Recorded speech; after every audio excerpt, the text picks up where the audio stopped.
오늘은 다윗의 간증을 나눌 것입니다. 다윗은 역시 다윗의 삶을 통하여서 하나님의 이름을 높여드리고 그를 경외하는 모습을 보게 됩니다. 어떻게 하나님을 드러낸 것입니까? 다윗이 왕이 된 후에 쓴 시편 중에 7번째 시가 오늘 본문의 30편의 말씀입니다. 다윗이 노년이 들어가면서 이런저런 생각을 해보았습니다. 자기의 뒤돌아서 자기의 옛 생애를 생각해 본 것입니다. 왕 노릇을 40년이나 했는데 무엇을 이루어놨는가? 내가 40년 동안 큰 정치를 하고 통일왕국을 이루었는데 무엇을 해놓았는가 생각해 본 것입니다. 그의 신하들의 만류에도 불구하고 그는 인구조사를 강령을 하게 됩니다. 인구조사를 해보니 군인들이 130만 명이 되었습니다. 한국의 군인은 오래전에 60만 명이라고 했는데 요즘은 40만 조금 넘는다고 말합니다. 이 말씀이 사무엘하 24장과 역대상 21장에 기록되어져 있습니다. 이 모습을 바라보고 하나님이 매우 진노하셨습니다. 그리고 하나님의 진노를 나단 선지자를 통해서 그에게 다가와서 말한 것입니다. 그러시면서 3년 기근, 3개월 외부로부터 침략, 그리고 3일 전염병, 이 세 가지 중에 하나를 선택하라고 하나님 말씀하시는 것입니다. 이때 다윗은 생각했겠지요. 왜냐하면 자기는 목동으로부터 시작해서 오늘까지 큰 업적을 이룬 것은 자기의 능력과 자기의 지식이 아니라 하나님의 은혜가 있었던 것을 알기에 하나님이 은혜를 베풀어 주실 거야. 그리고 3일 동안에 전염병이 임할 것을 선택하게 됩니다. 그런데 큰일 난 것입니다. 놀라운 일이 생겼습니다. 아픈 일이 생겼습니다. 그 일로 인하여서 전염병으로 죽은 사람들이 7만 명이나 되었습니다. 자기도 몰랐던 얘기죠. 다윗이 죄는 자신이 지었는데 백성들이 이렇게 죽어가는 것을 바라보고 가족들이 울고 부모가 울고 아버지가 죽은 것을 바라보고 어린아이들이 울고불고 하는 모습을 바라보고 너무 마음이 아팠습니다. 그리고 아파하고 난 이후에 회개하는 다윗을 보게 됩니다. 그때 하나님이 기회를 다시 주었습니다. 여부수의 사람 오르난의 타작마당에 가서 내가 번제와 화목제를 드리라고 말씀을 하시는 것입니다. 다른 방법이 없었겠죠. 거부할 수도 없었겠죠. 그리고 그는 오르난의 타작마당에서 번제와 화목제물을 짐승을 잡아서 드리게 되어집니다. 그리고 그때 하나님의 계시를 깨닫게 됩니다. 그리하여 600세켈의 오르난의 타작 마당을 구입을 해가지고 성전 지을 예비될 성전 터를 준비해 놓았습니다. 놀라운 일입니다. 다윗의 성전터를 봉헌하고 재료를 다 준비해 놓고 설계도까지 다 준비해 놓았습니다. 아마 다윗의 마음이 굉장히 행복했을 것이다 생각해 봅니다. 회개 눈물을 쏟아낸 이후 하나님께 온전히 드릴 마음이 그에게 온 것입니다. 마치 천둥번개를 동반하고 끝없이 내리는 장마가 다 지나가고 난 다음 하늘이 높고 맑고 청량한 공기를 마시듯 기분이 좋았습니다. 그런데 하나님께서 너는 말이야 수없는 피를 많이 흘렸기에 너를 통해서는 성전 박지를 못하겠소. 성전 건축을 허락하지 않은 것입니다. 그래서 다윗은 솔로몬에게 유언을 남긴 것입니다. 유언을 다 일일이 남겨놓고 그리고 자기 자신을 뒤돌아본 것입니다. 멋진 하나님의 사람이라 생각합니다. 다윗은 하나님께 감사하는 간증시를 남겼습니다. 바로 오늘 본문의 시입니다.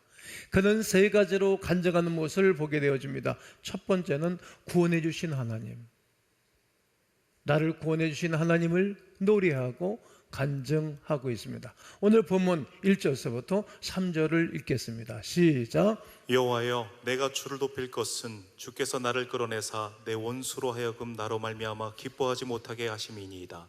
여호와 내 하나님이여, 내가 주께 부르짖음에 나를 고치셨나이다. 여호와여, 주께서 내 영혼을 스올에서 끌어내어 나를 살리사 무덤으로 내려가지 아니하게 하셨나이다. 평생을 돌아보니 하나님이 어떤 분이셨습니까? 내가 잘못을 하든 잘못을 하지 않든지 간에 위기와 어려움이 있을 때마다 자기를 구원해 주신 하나님이신 걸 알았어요. 여러분, 우리가 뒤를 돌아보면 하나님 우리에게 은혜를 베풀어 준 것이 너무 많잖아요. 위기가 있을 때, 힘들었을 때 건져주셨던 일들이 수없이 많이 있을 것이라 생각이 됩니다. 원수 앞에 죽을 뻔한 일들이 많이 있었습니다. 그러나 하나님의 원수들을 물리치시고 자기를 끌어내어 구원해 주신 것을 그는 기억하며 알아낸 것입니다. 정말로 다윗은 죽다 살아난 적이 많았습니다. 어린 나이부터 그는 열심히 일을 하고 아버지의 명령에 한 번도 불복해 본 적이 없습니다. 그냥 아버지 양떼를 지키라고 하니까 들판에 나가서 양떼를 지키고 그리고 소를 키우는 가운데 곰이 와서 자기 아버지 양떼를 집어가면 물어가면 쫓아가서 곰의 입을 찢어내고 살려내고 사자와 싸웠다는 거예요. 그러니까 어린 나이에 얼마나 용맹스러운 사람인지 모릅니다. 곰이나 사자에게 죽을 고비가 여러 번 있었는데 그때마다 구원해낸 것입니다.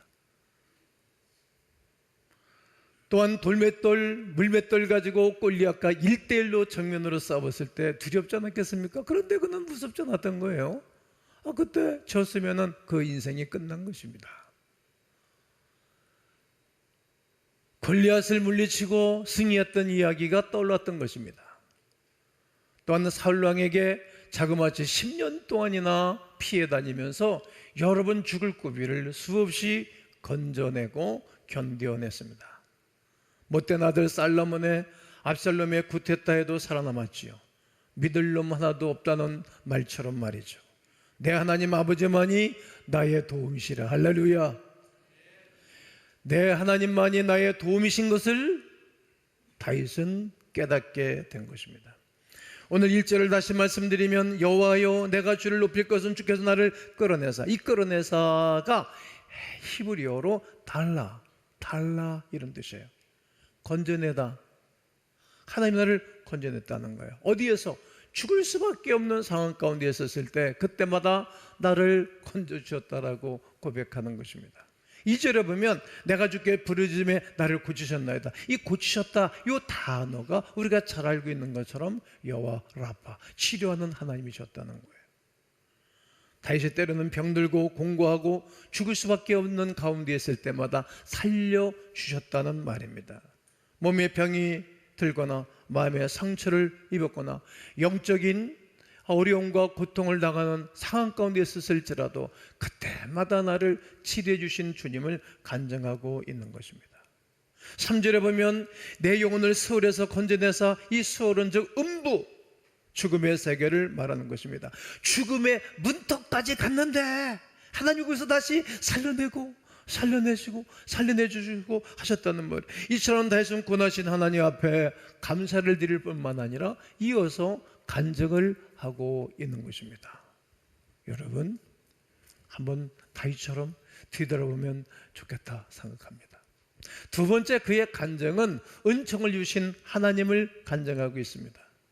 4절과 5절을 다 함께 읽습니다. 시작. 주의 성도들아, 여호와를 찬송하며 그의 거룩함을 기억하며 감사하라. 그의 노염은 잠깐이요 그의 은총은 평생이로다. 저녁에는 울음이 깃들일지라도 아침에는 기쁨이 오리로다. 자기가 하나님 앞에 노여움과 책망받는 것은 잠깐이라는 거예요. 잠깐. 요 단어가 노여움이 그래요. 아프다. 한번 따라해서 아프다. 이게 아프다예요. 아프. 잠깐. 근데 요 격한 진노가 잠깐이라고 말하는 거예요. 그 말은 크게 잘못을 저질렀을지라도 그 진노는 잠깐이었다는 거예요. 다윗은 이것을 깨달았어요. 노여움은 잠깐이었다. 그러나 은총은 평생토록 베풀어 주신 은혜를 기억한 것입니다. 이 잠깐이라는 단어가 레가라는 단어, 눈 깜짝할 사이라는 거예요. 그러니까 하나님이 자신에게 분노를 이렇게 표현한 것은 눈 깜짝할 사이였고, 은총은 평생토록 부어주신 것을 놀이하고 간증하는 것입니다. 이 말이, 평생이라는 말은 생명을 가지고 있는 동안 계속, 따라해 보실까요? 생명을 가지고 있는 동안 계속적으로. 우리가 이 땅에 생명을 가지고 사는 날 동안 계속적으로 은혜를 베풀어 주신다는 의미입니다. 사람들의 생각은 상당히 부정적입니다. 사람 것을 생각해보면 고생투성이었다고 말이죠. 슬픔뿐이고 별로 좋은 일이 없었다라고 생각하고 말하는 분들도 있습니다. 그러나 다윗은 사람 것을 가만히 생각해 보니까 하나님께 고난당한 것은 매우 눈 깜짝할 사이 잠깐이었다고 고백합니다. 한번 우리도 생각해 보시죠.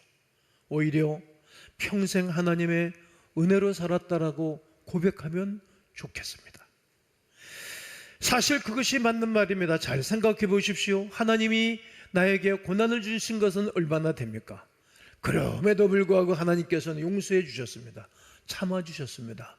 은혜로 우리 가운데 평강을 베풀어 주신 것입니다. 그 세월이 얼마나 긴 세월이었는지요. 또 저녁에는 누름이 깃들고 아침에는 기쁨이 왔다고 고백합니다. 저녁에는 울면서 잠을 잤는데 아침이 되니까 기쁨의 상황으로 바뀌었다는 이야기입니다. 어쩌면 다윗의 상황은 그들이었을 것입니다. 어제는 사울이 쫓고 오늘은 사울 왕이 평화를 선언하고 다가온 것은 아니기 때문입니다. 어제는 압살롬이 구테타를 일으켰고 오늘은 구테타를 철회하고 용서를 구했다는 이야기도 아닙니다. 어쩌면 상황은 더욱 나빠졌을 것이고 더욱 불편한 가운데 있었을 것입니다. 그런데 어제는 두려움과 근심과 공고함과 고독함과 아픔과 슬픔 가운데 잠자리를 들었습니다. 그런데 아침에 일어나 보니까 마음에 기쁨이 생기고 평강이 생겼다는 거예요. 이런 고백을 그가 할 수 있었던 것은 사실 그렇게 하나님이 자기를 찾아오시고 도와주셨던 것을 기억하기 때문입니다. 하나님께서 그때마다 심령의 변화를 가지고 찾아오셨던 것입니다. 하나님이 함께 하시니까 두려움이 떠나가고 평강을 채워 주신 것입니다. 이 고백이 오래전 다윗 왕의 만의 고백이 아니라 오늘 여러분과 나의 고백되기를 주의 이름으로 선포하고 주의 이름으로 축복합니다. 그리스도인의 간증은 이것입니다. 우리가 바라보는 시선이 달라지는 것입니다. 내 상황과 환경은 그대로라도 하나님이 함께 하심을 확신하면 우리의 시선이 늘 하늘을 향하는 것입니다. 나의 아버지를 향하는 것이고 나의 절대자를 늘 향하는 것입니다. 내 상황과 환경이 그대로라도 하나님이 함께 하심을 확신한다면 늘 그분을 기뻐하고 즐거워하면서 주님이 허락하시는 은혜를 누리고 사는 것입니다. 우리의 가치관이 하나님 나라의 그것이기 때문입니다. 그러므로 다윗이 고백하는 것입니다. 오늘 4절에서 주의 성도들아 여호와를 찬송하며 그의 거룩함을 기억하며 감사하라고. 그의 거룩함을 기억하라, 그에게 감사하라는 것입니다. 하나님은 정말 찬송받으실 분이고 우리의 고백을 받으실 만한 분이십니다. 그러므로 오늘 우리는 이렇게 선포하고 외쳐야 됩니다. 한번 따라해 보실까요? 주여 은총을 주옵소서. 다윗의 세 번째 간증은 은혜를 주신 하나님을 간증하고 노래하고 있습니다. 오늘 6절과 7절을 함께 읽겠습니다. 시작. 내가 형통할 때에 말하기를 영원히 흔들리지 아니하리라 하였도다. 여호와여 주의 은혜로 나를 산같이 굳게 세우셨더니 주의 얼굴을 가리심에 내가 근심하였나이다. 10절서부터는 제가 읽겠는데 여호와여 들으시고 내게 은혜를 베푸소서. 여호와여 나를 돕는 자가 되소서. 11절에 주께서 나의 슬픔이 변하여 내게 춤이 되게 하시며 나의 베옷을 벗기고 기쁨으로 띠띠우셨나이다. 12절 하반절에 내가 주께 영원히 감사하리이다. 다윗은 형통할 때 이렇게 생각했습니다. 나는 영원히 흔들리지 아니하리라. 나는 영원히 흔들리지 아니하리라. 나는 영원히 흔들리지 아니리라. 이 고백을 했어요. 근데 이것은 그의 교만이었어요. 자기가 흔들리지 아니한 것이 아니라 반석 되시는, 산성 되시는, 요새 되시는 하나님이 자기를 흔들리지 않게 하셨는데 자기가 착각한 거예요. 이제 옛날을 싹을 잊어먹었어요. 어렸을 때의 기억을 싹을 잊어먹었어요. 내가 지금 이렇게 된 것은 내가 수고하고 노력하고 내가 믿음이 좋아서 이렇게 된 거라고 착각을 했어요. 여러분, 믿음이 내 것입니까? 생명이 내 것입니까? 아닌데 내 거라고 생각한 거예요. 믿음은 하나님이 주신 선물이라고 분명히 에베소 2장 8절에 말하고 있는데 내가 이런 고백을 하게 됩니다. 여러분, 지혜로운 사람, 아주 성숙한 사람은 윗분한테 말할 때 내가라는 말을 사용하지 않습니다. 제가. 여러분, 출근해서 이번 주 한 주간에 사장님을 배울 날이 있으면 제가 이렇게 보고 드립니다. 저는 이렇게 생각합니다. 그런 말을 하면 이 사람 교육이 됐네 볼 거예요. 내가 그러면 어른들이 볼 때 이 사람은 불편한 사람이었어요. 앞으로 잘 키워놓고 잘 세워내면 큰 분란을 일으킬 사람이구만, 이렇게 점검을 합니다. 지금 다윗은 착각하고 있는 거예요. 내가 영원히 주를 주께 흔들리지 아니한 삶을 살 것입니다. 이런 교만을 품고 난 다음에 7절에 보니까 상황이 완전히 바뀌었습니다. 여호와여, 주의 은혜로 나를 상같이 굳게 세우셨더니, 하나님의 은혜로 내가 이렇게 굳건히 섰는데 주의 얼굴을 가리심에 내가 근심하였나이다. 자기 자신을 산처럼 높이 확 세워놓고 났더니 하나님이 근심으로 앞을 가렸다는 거예요.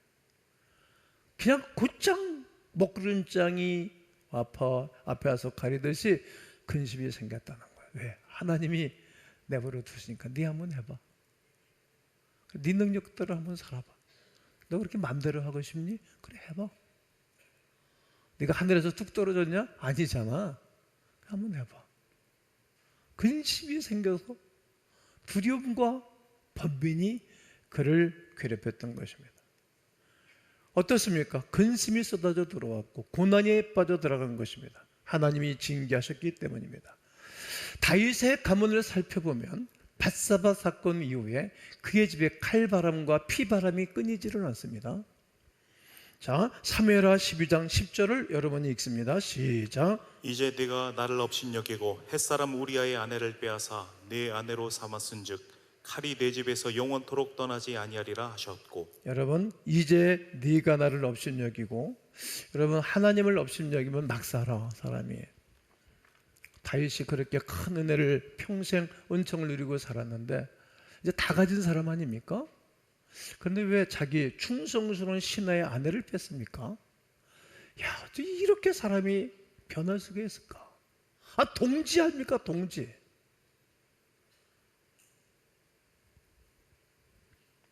사람이 변질이 되면 하나님이 안 보이는 거예요. 여러분, 배우자를 사랑하면 다른 행동하지 않아. 그래, 어려워지는 것입니다. 네가 햇사람 우리아의 아내를 빼앗아 네 아내로 삼았은즉 칼이 내 집에서 떠나지 아니하고 영원할 거라는 거예요. 피바람이 분다는 거죠. 보응이 온 것입니다. 자기 자식 간에 살인 사건이 일어났어요. 이복 형제가 많았으니까 죽이고 살리고, 그리고 이복 형제가 딸을 강간을 했어요. 너무 아픈 일이죠. 그거를 바라보고 그것을 듣고 그것을 보고받은 다윗이 가슴이 찢었겠지. 아들이 구태타를 일으켜서 고통스러운 시간을 지났어요. 밥맛이 떨어졌겠죠. 야, 저런 괴물이 내 아들이라니, 저런 못돼 먹은 놈이 내 아들이라니. 인생 밥맛이 떨어졌겠어요. 엄청나게 힘들었을 거예요. 이런 고통스러운 일이 수없이 계속 일어나요. 연쇄 반응으로 일어나는 거예요. 다윗이 뿌려놓은 죄의 대가였던 것입니다. 그런 상황에 다윗이 어떻게 하나님을 향해서 부르짖고 간구합니까? 9절에 보면 내가 무덤에 내려갈 때에, 무덤에 내려가는 것처럼 힘들었다 이 말이고, 나의 피가 무슨 유익이 있으리요? 산것 같지가 않다는 얘기고, 진토가 어떻게 주를 찬송하며 주의 진리를 선포하리이까? 여호와여 들으시고 내게 뭘 베푸소서? 은혜를 베푸소서. 따라해보세요. 내게 은혜를 베푸소서. 나를 돕는 자가 되소서. 최선을 다해서 생명을 다하여 토로하는 그의 심정, 진실된 마음으로 통회하고 자백하며 회개하는 다윗의 심정을 찾아볼 수 있습니다. 자신의 죄악으로 인해 벌어지는 수많은 가문과 가문의 비극과 통렬한 책임을 느끼고 가슴을 치고 울고 옷을 찢으면서 기도를 멈추지 않았던 것입니다. 마치 예수님이 겟세마네 동산에서 할 수 있으면 이 잔을 내게서 옮겨 주옵소서, 이렇게 땀방울이 핏방울과 섞여서 피를 흘리고 기도하듯이 이렇게 간절한 기도와 회개가 그에게 있어 하나님이 그 일을 긍휼을 베풀어 주셨던 것입니다. 하나님이 드디어 그에게 응답해 주신 이야기를 간증하는 것입니다. 11절을 읽겠습니다. 시작. 주께서 나의 슬픔이 변하여 내게 춤이 되게 하시며 나의 베옷을 벗기고 기쁨으로 띠띠우셨나이다. 아멘. 결국 하나님이 용서해 주셨다는 거예요. 그리고 사해 주시고, 그리고 은혜를 베풀어 주시고 회복시켜 준 것을 그가 노래하고 간증하고 있는 것입니다. 12절에 이는 잠잠하지 아니하고 내 영혼을 주를 찬송하게 하심이니 여호와 나의 하나님이여 내가 주께 영원히 감사하리이다. 이제 다윗은 겸손을 되찾았어요. 야, 내가 이렇게 괴물 같은 인생을 살다니, 이렇게 짐승 같은 행동을 하다니. 그리고 돌이킨 거예요. 돌이키는 사람, 회개하는 사람, 통회하는 사람을 하나님은 좋아하세요. 그리고 하나님이 노를 쉬어버린 거예요. 그리고 그에게 은혜를 베풀어 주시는 거예요. 하나님 앞에 다시 감사가 회복되고 찬송이 회복되고 기도가 회복되었답니다. 자기 자신을 드러내는 것이 아니라 하나님께 영광을 드리는 진정한 예배자요, 그리고 간증자가 되었던 것입니다. 저는 마지막 시간에 대한항공 수석기장이었던 신일덕 장로님을 소개하고자 합니다. 언젠가 신혼부부 60상을 태우고 사이판을 갔는데 이상규류가 생겨가지고 천둥과 번개를 치면서 이 벼락이 그냥 엔진을 때려가지고 엔진에 불이 붙은 거예요.